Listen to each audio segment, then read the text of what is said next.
प्यारे बच्चों, पाठ में आए सारे कठिन शब्दों के अर्थ तो नहीं जानते होंगे, तो चलिए हम आपको बताते हैं कि आप उनको कैसे जानेंगे। पाठ में आए रंगीन शब्दों पर अपना कर्सर रोकिए, अर्थ आपके सामने है। समझ गए बच्चों?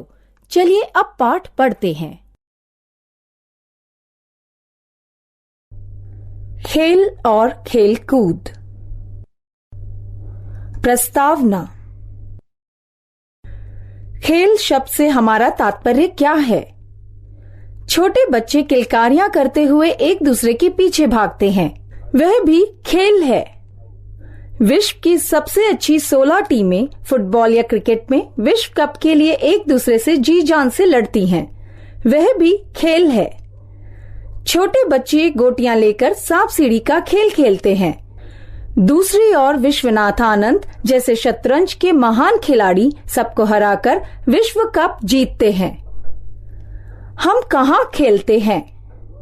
फुटबॉल, टेनिस जैसे खेल मैदान में उनके लिए विशेष रूप से बनाए गए कोर्ट में खेले जाते हैं। ये बाहरी खेल कहलाते हैं। ताश, शतरंज आदि खेल कमरे में आराम से कुर्सी पर बैठकर खेले जाते हैं। ये भीतरी या घर के खेल कहलाते हैं। आजकल ये सारे खेल कंप्यूटर पर भी खेले जाते हैं। छात्र चर्चा करें कि हम क्यों खेलते हैं, खेल के क्या फायदे हैं। भारत इतना बड़ा देश है, फिर भी विश्व फुटबॉल प्रतियोगिता में भारत का कहीं भी नाम नहीं था। ऐसा क्यों? इस स्थिति में परिवर्तन लाने के लिए हमें क्या करना चाहिए? हिंदी में खेल शब्द का जितना व्यापक अर्थ है उतना शायद और किसी शब्द का नहीं है। मजाक करना भी खेल है।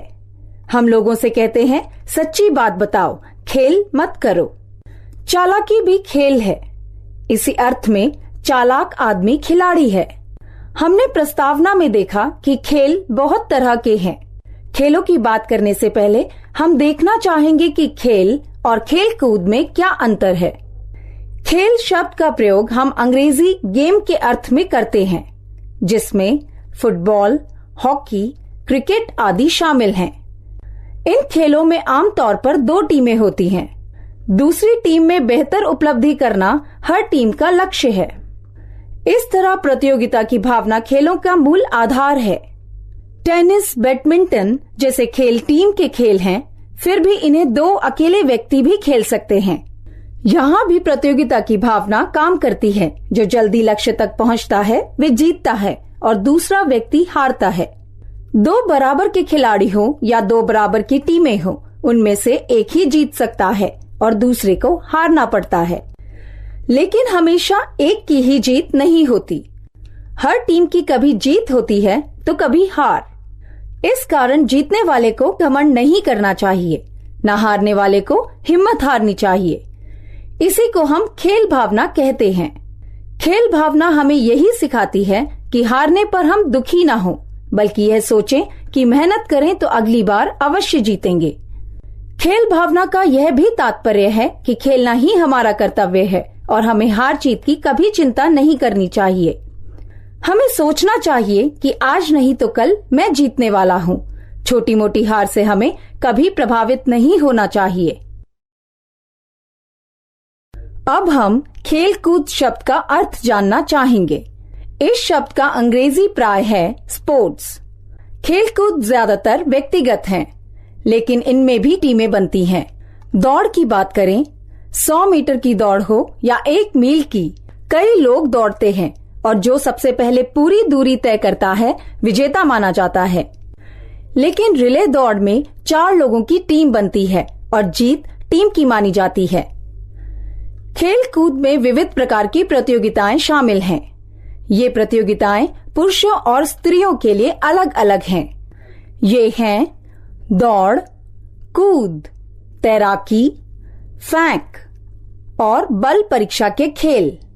दौड़ 100 मीटर की हो सकती है या 26 मील की मैराथन रेस भी। कूद में लंबी कूद, ऊंची कूद, लकड़ी कूद आदि शामिल हैं। तैराकी में तैरने और पानी में कूद लगाने की कई प्रतियोगिताएं शामिल हैं। चक्का, गोला या भाला दूर तक फेंकना फेंक की प्रतियोगिताएं हैं। बल परीक्षा की प्रतियोगिताओं में मुक्केबाजी, कुश्ती, वजन उठाना आदि प्रमुख हैं। आजकल इन प्रतियोगिताओं में जिम्नास्टिक्स नामक खेल भी जुड़ गए हैं। जिम्नास्टिक्स में प्रतियोगी उसी प्रकार के करतब दिखाता है जैसे सर्कस में दिखाया जाता है। ये खेल विविध स्तरों पर आयोजित किए जाते हैं। स्कूलों में छोटे बच्चों के लिए हर साल खेल कूद की प्रतियोगिताएं आयोजित होती हैं। सालाना प्रतियोगिताओं में बच्चों को पुरस्कार दिए जाते हैं। स्कूलों में पुरस्कार जीतने वाले बच्चे बड़े होकर राज्य की खेल कूद प्रतियोगिताओं में भी भाग लेते हैं। सभी राज्यों में पुरस्कार जीतने वाले प्रतियोगी राष्ट्रीय खेलकूद प्रतियोगिताओं में भाग लेते हैं। देश के सबसे अच्छे प्रतियोगी अंतर्राष्ट्रीय प्रतियोगिताओं में भाग लेते हैं। इस तरह हर खिलाड़ी को खेलने और जीतने का एक मौका कहीं न कहीं मिलता है। कोई व्यक्ति अपने कार्यालय का टेबल टेनिस का चैंपियन बन सकता है, तो कोई अपने परिवार का शतरंज का सबसे अच्छा खिलाड़ी बन सकता है। इस कारण हमें यह कभी नहीं सोचना चाहिए कि हम तभी खेलेंगे जब हम ओलंपिक के चैंपियन बन जाएंगे। खेल देखें या खेलें, दोनों स्थितियों में हम आनंदित होते हैं। बच्चे मनोरंजन के लिए कई तरह के खेल खेलते हैं। घर के बाहर गिल्ली डंडा, खो खो आदि खेल हैं। घर के अंदर बच्चे लूडो, सांप सीढ़ी, मोनापोली आदि खेल खेलते हैं। घर के खेल दिमागी खेल कहलाते हैं क्योंकि इनसे हमारी सोचने की शक्ति का विकास होता है। इन खेलों में कई समस्याएं हमारे सामने आती हैं और कई विकल्प आते हैं और हम सोचकर रास्ता निकालते हैं। इसी तरह हम जिंदगी में भी समस्याओं का समाधान कर पाते हैं। ध्यान रखने की बात है कि घर के खेल मनोरंजन आदि दिमागी विकास के लिए भले अच्छे हों, ये बाहर के खेलों का स्थान नहीं ले सकते। बड़ों के लिए 50 बाहर के खेल हैं। इन खेलों के देश या संसार के सबसे अच्छे विजेता के लिए कई पुरस्कार भी हैं। जो सबसे अच्छा खिलाड़ी हो या सबसे अच्छी टीम हो, उसे कप दिया जाता है। किसी भी खेल में वर्ल्ड कप सबसे बड़ा पुरस्कार होता है। खेल से देखने वालों का भी मनोरंजन होता है। इसके लिए वे खेल देखने के लिए पैसा देकर टिकट लेते हैं। यह पैसा खेलने वालों को भी मिलता है। इस तरह कुछ लोगों के लिए खेल पेशे के समान है। बच्चे बाजार में जाते हैं तो दुकान से खिलौने खरीद कर लाते हैं। ये खिलौने बनाने वालों और बेचने वालों के लिए यह व्यवसाय है। आपको मालूम होगा कि आज सारे संसार में करोड़ों लोग सुडोको नामक खेल खेलते हैं। सारे अखबारों में सुडोको का खेल रोज छपता है। दुनिया में सुडोको की लाखों किताबें बिकती हैं। इसी तरह कुछ साल पहले क्यूब नामक खेल सारे संसार में मशहूर हुआ था। करोड़ों लोगों ने क्यूब खरीदा और क्यूब पर किताबें खरीदी।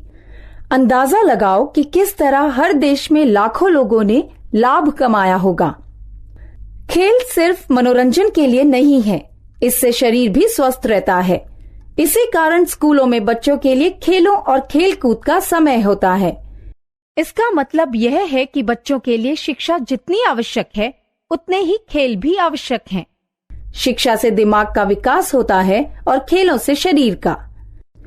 अंग्रेजी की एक कहावत है, सिर्फ पढ़ाई और खेल नहीं तो जैक सुस्त बन जाता है। All work and no play makes Jack a dull boy. अगर शरीर स्वस्थ नहीं रहेगा तो ज्ञान का भी कोई फायदा नहीं है।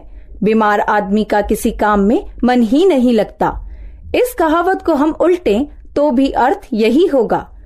सिर्फ खेल और पढ़ाई नहीं तो जैक बेकार बन जाता है। खेल ही नहीं, व्यायाम भी शरीर के लिए आवश्यक है। व्यायामशाला में लोग उपकरणों के साथ अभ्यास कर सकते हैं। स्कूल के मैदान में बच्चे कसरत कर सकते हैं। अगर ये सब ना कर सकें तो साइकिल चलाना या तेज कदमों से 30 से 40 मिनट चलना आदि भी स्वास्थ्य के लिए अच्छा है। जो लोग किसी भी तरह का खेल या व्यायाम नहीं करते, उन्हें बहुत सारी बीमारियां आ घेरती हैं। मोटापा, दिल की बीमारी, पेट की बीमारी आदि से जिंदगी भर परेशान होने से अच्छा है कि हम मजे से खेलें। जिन लोगों को कसरत करना अच्छा नहीं लगता, वे खेल खेल में कसरत कर सकते हैं। एरोबिक्स में बच्चे या बड़े लोग गाने के साथ नृत्य की तरह मिलकर व्यायाम करते हैं।